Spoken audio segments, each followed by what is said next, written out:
Hello everybody, I am making a video to address an issue that I'm sure some of you might have, because I'm sure I'm not the only one. So my dish disposal hose has to go from the left side of the disposal all the way up to the air gap up there behind it, and it seems to be a little bit short.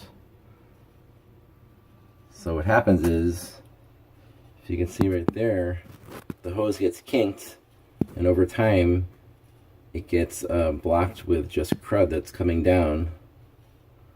And the problem is, once it gets clogged and you turn the dishwasher on, water starts shooting out of the air gap and makes a huge mess.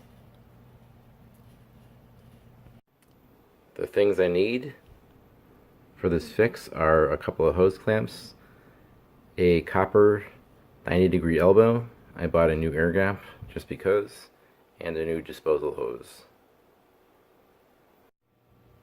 Okay, so what I have done is put that 90-degree elbow in there. I added a little bit of the old hose to extend it just a little bit, and I hooked it up to the air gap. Alright, I installed the new hose with a copper elbow in it. No flat spots, no kinks. And then we're going right back up to the air gap where the hoses are connected. And back to the air gap cover. And that should do it.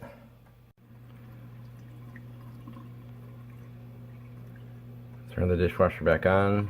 There's no water coming out, so it seems like it was pretty successful.